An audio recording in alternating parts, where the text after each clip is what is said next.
Dinarayo tuwing mahal na araw. Magandang pasyalan at nakakamanghang mga tanawin.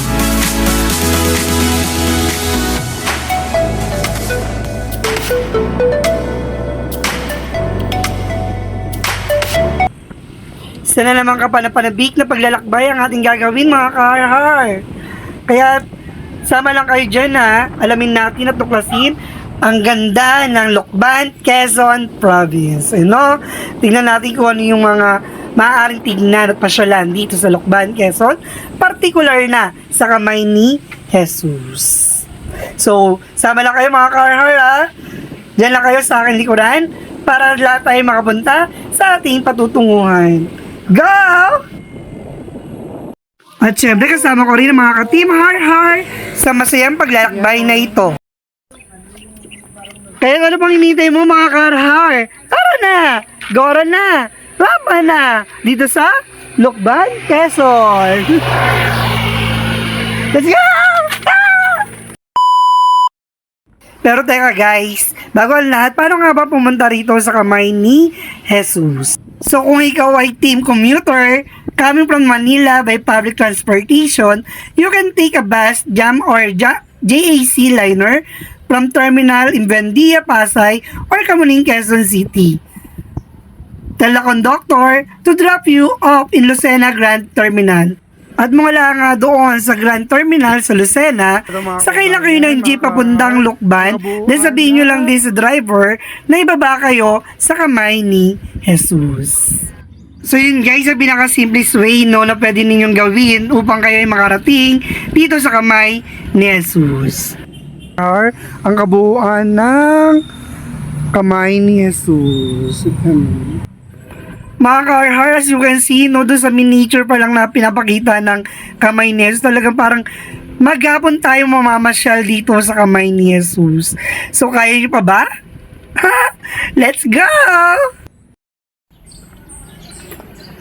Umpisa natin ang pag-ikot sa kamay ni Jesus. Mga ka-har, kung akala mo ay yung bundok lang ang aakatin mo dito upang marating mo yung pinakatuktok ng kamay ni Jesus, may santo ng Jesus doon sa ibabaw ng bundok, nagkakamali kayo, makikita nyo rin dito yung Noah's Ark, pati na rin yung kwento nung panahon nila Adan at Eva.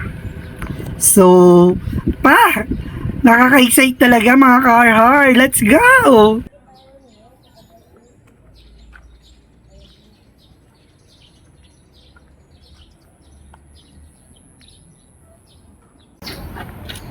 Ito ang kanilang pastoral center. May auditorium, chapel, accommodation, infirmary, refectory, recreational hall, seminars, reception, conferences, recollection. Ito ang pastoral center.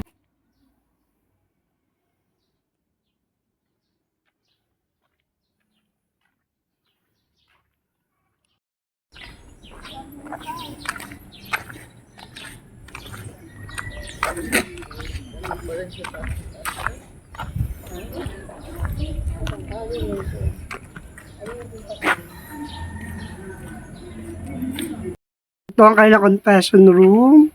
At ang kanilang confession room ay nagsisimula tuwing Thursday, Saturday, and Sunday.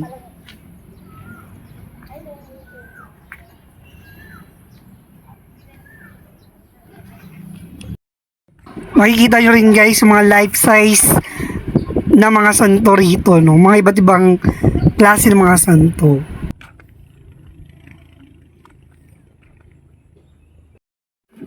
At eto na nga guys, ang ating aakatin mamaya. Pero may bad news.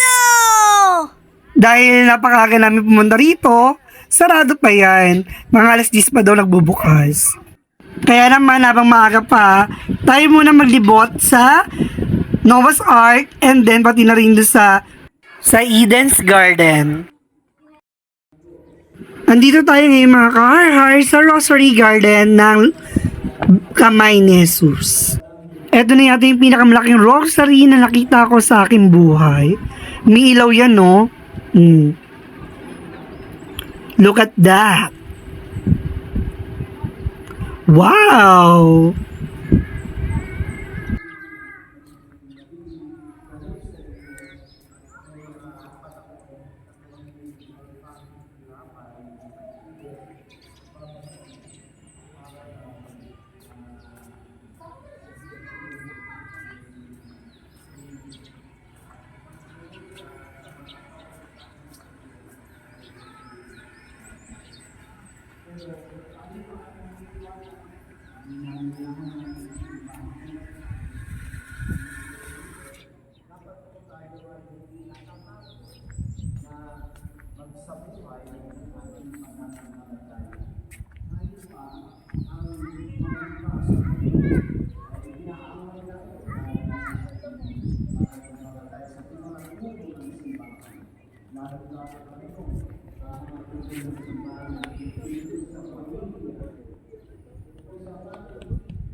Tara't pasukin naman natin ang Garden of Eden.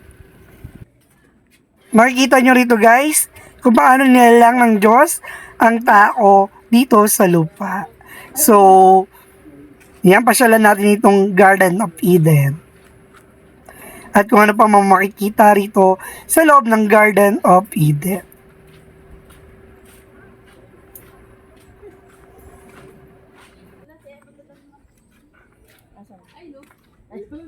Dito mga karahar sa Garden of Eden, mapapansin ninyo parang din siya yung doon sa pag-akyat ng kamay ni Jesus. Dito naman, aakyat ka din, kaso lang hindi naman ganun katarik. Di tulad nung sa kamay ni Jesus mismo. Ayan. Pwede siya, ano yun?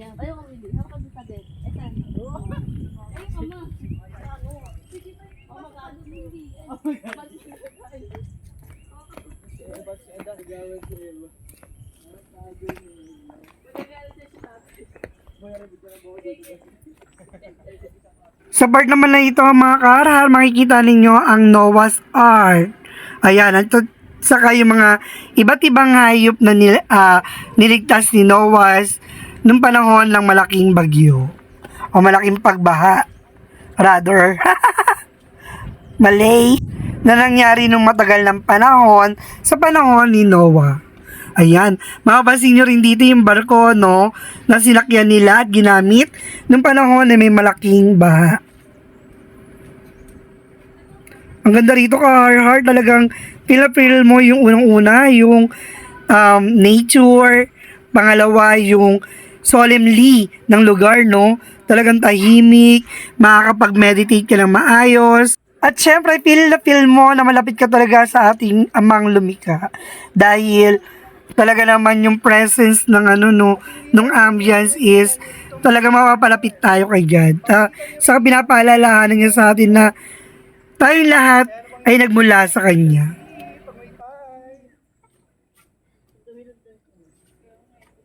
Ano ba? Tumalon na. Maglag ka dyan. At syempre, dito sa Eden Gardens, may mga nagdadalang buhalang mga elepante. Ayan. At elepante ulit. At ito mga kahar, ang ating first part ng ating pag-ikot dito sa kamay ni Jesus. Sa second part ng ating vlog, guys, ating nangakitin ang kamay ni Jesus. So, excited na ako na para sa second part. Sana gayon din kayo. Pero bago ang lahat, please like, share, and comment. At huwag din kalimutan mag-subscribe.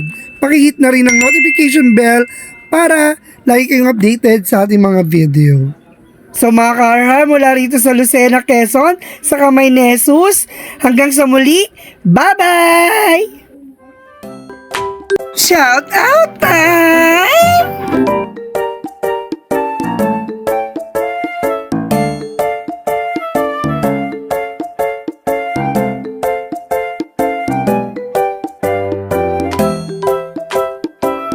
Thanks for watching! Subscribe!